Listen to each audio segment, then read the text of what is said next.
শুভ সকাল বন্ধুরা, কেমন আছেন সবাই? পাপিয়াস কিউলিনারি আর্ট অ্যান্ড ব্লগের নতুন আরেকটি পর্বে আপনাদের সবাইকে স্বাগতম।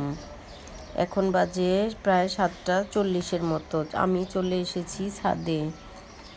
আসলে কালকে জামা কাপড়গুলো ধোয়া হয়েছিল, খালাকে দিয়ে ধুয়েছি, তবে পুরোপুরি শুকায়নি। এজন্য আজকে আবার ছাদে দিয়ে আসলাম আর একটু ভিডিও করে নিলাম। সূর্য উঠে গিয়েছে আর সূর্যের তাপে এই জামা কাপড়গুলো খুব তাড়াতাড়ি শুকিয়ে যাবে। আসলে বারান্দাতে দিয়ে রেখেছিলাম, তবে মনে হয় আরও ভিজে গিয়েছে।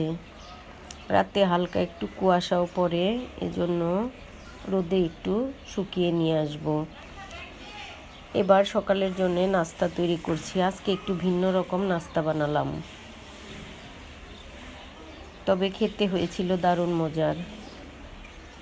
আসলে একই জিনিস দিয়ে যদি একটু ভিন্ন রকমভাবে উপস্থাপন করা যায় যে কোনো জিনিস, তাহলে একটু নতুন লাগে আর অন্যরকম লাগে, ভালো লাগে,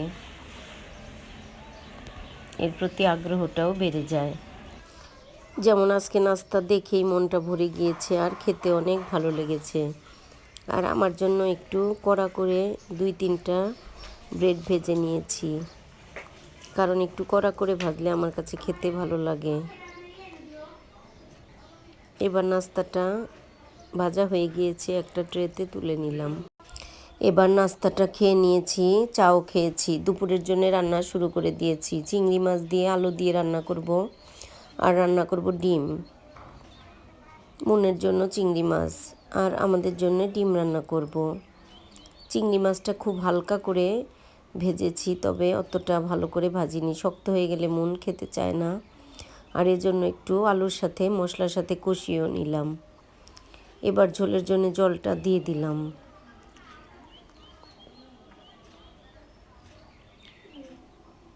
আজকে চিংড়ি মাছে গরম মশলা গুঁড়ো দিয়ে নামিয়ে নেব। আর গরম মশলা গুঁড়ো দিলে চিংড়ি মাছটা খেতে হয় খুব ভালো। আর একদম মাখা মাখা করে নামিয়েছি।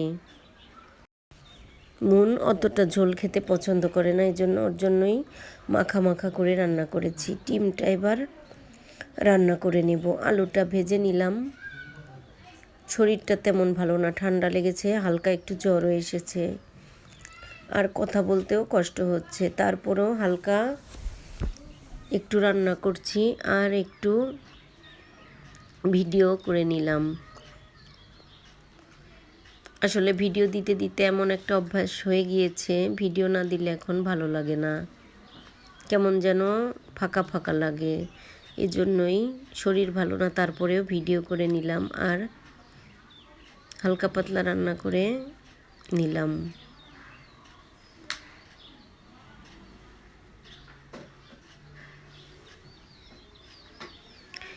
এবার ডিমটা বসিয়ে দিব। জিরে ফোড়ন দিয়ে পেঁয়াজ কুচি দিয়ে দিলাম আর সব মশলাপাতি দিয়ে ডিমটাও রান্না করে নেব। আর কয়েকটা আলু সিদ্ধ করে রেখেছি, আজকে বাচ্চাদের একটু ডিম আলুর চপ ভেজে দেব। তবে বিকেলে আর চুলার পরে আসতে মন চায় না, এজন্য দুপুরবেলায় ওদেরকে ডিম আলুর চপ ভেজে দিয়েছি। রান্নার পাশাপাশি রান্না হতে হতে সব কিছু রেডি করে নিয়েছি আর ওদেরকে ডিম আলুর চপ ভেজে দিয়েছি। ভাত খাওয়ার আগে ওরা ডিম আলুর চপ খেয়ে নিয়েছে। এবার আলু মশলাপাতি সব কিছু কষিয়ে নিয়েছি। ঝোলের জন্য জলটা দিয়ে দিব। আর ডিমটাও খুব একটা ঝোল রাখবো না, মাখা মাখা করেই রান্নাটা করব।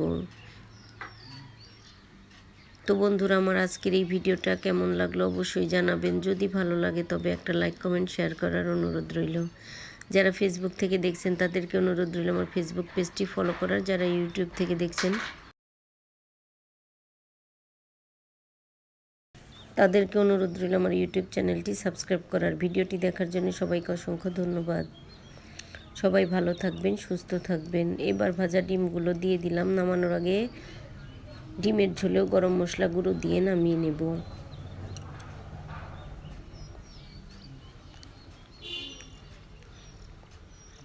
আসলে বিকেলে আবার একটা জায়গায় যেতে হবে, এজন্য এখনই ডিম আলুর চপটা ভেজে নিলাম। আর বিকেলবেলা কাজ করতেও মোটেও মন চায় না, শরীরটা ভালো না মনে হয়।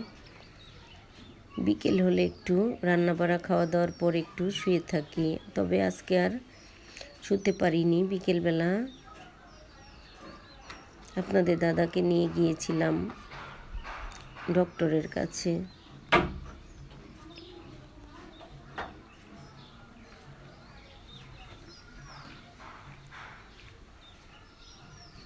এবার ডিম রান্নাটাও হয়ে গিয়েছে, আর ডিম আলুর চপগুলো আমি রেডি করে নিয়েছি। এবার ভেজে বাচ্চাদেরকে দেব। আসলে আজকে ডিম আলুর চপটা খুব ভালো হয়েছিল, দেখতে যেমন সুন্দর হয়েছে খেতেও তেমনই হয়েছিল। আর বাচ্চারা দেখেই তো মহা খুশি, এতটা সুন্দর হয়েছে। আর ওদের ডিম আলুর চপ খেতেও অনেক ভালো লাগে, এজন্য ভাবলাম যে না, বিকেল নয়, এখনই ভেজে দিই, আর বিকেলবেলাতে বাসায় থাকবো না।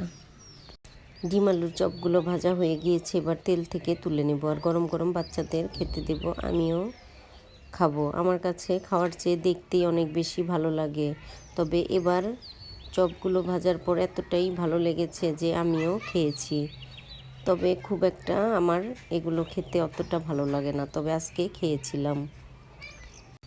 আর কথা বলতে বলতে আমরা চলে এসেছি আপনাদের দাদাকে ডক্টর দেখানোর জন্য। তবে ডক্টর এখনও আসেনি, আমরা একটু আগেই বের হয়েছিলাম। আর আপনাদের দাদাকে বসিয়ে রেখে মনকে নিয়ে আমি একটু চারিপাশটা ঘুরে দেখছিলাম। তবে আপনাদের দাদা এখন মোটামুটি হাঁটতে পারে, পায়ে তেমন কোনো সমস্যা হয় না, তবে মাঝে মধ্যে একটু ফুলে যায়। হাঁটার জন্য অনেকটা হাঁটলে একটু ফুলে যায়। আর এবার মনকে নিয়ে আমি একটু বাইরে হাঁটাহাঁটি করছিলাম। মন তো চুপচাপ এক জায়গায় বসে থাকবে না, এজন্যই ভাবলাম ওকে নিয়ে একটু ঘুরে আসি চারপাশটা। এখানে এসে অনেকটা খেলাধুলা করেছে, আসলে অনেকটা এরিয়া জুড়ে এই জায়গাটা, যার জন্য এখানে বাচ্চাদের খেলাধুলা করতে অনেক ভালো লাগবে। আর সামনে ছিল পুকুর পাড়, পুকুর পাড়ে যে দেখি পুকুরে অনেক মাছ, আর হাঁসগুলো পুকুরের জলে খেলা করছিল, অনেকগুলো হাঁস। আর এভাবে করে সেই গ্রামের কথা মনে পড়ে গেল। গ্রামে পুকুরে সকালবেলা হাঁসগুলোকে ছেড়ে দিলে পুকুরে এসে সারাদিন পুকুরে থাকতো, তারপর বিকেলবেলা বাসায় যেত। আর এখানেও এই পুকুর পাড় দেখে, হাঁসগুলোকে দেখে সেই গ্রামের কথা মনে পড়ে গেল। আর আমি একটু কথা বলছি আর থেমে যাচ্ছি, একটু কথা বলছি আর থেমে যাচ্ছি। আসলে কথা বলতে পারছি না তেমন একটা, তারপরও যেটুকু পারছি কথা বলছি। এবার সেই হাঁসগুলোকে দেখাচ্ছি। হাঁসগুলো কি সুন্দর সারি বেঁধে জলের উপর দিয়ে যাচ্ছিল। প্রথমে এই দিকেই আসছিল, তবে মন ডাক দেওয়াতে হাঁসগুলো উল্টো দিকে চলে গেল। তো এবার অনেকটা সময় বেড়ালাম, দেখি এবার ডক্টর এসেছে কিনা। তো বন্ধুরা, যে পর্যন্তই দেখা হবে নতুন কোনো ভিডিওতে, সে পর্যন্ত সবাই সুস্থ থাকবেন, ভালো থাকবেন। এবার ডক্টর দেখিয়ে বাসায় চলে যাব। তো এবার সামনের দিকে এগুচ্ছি।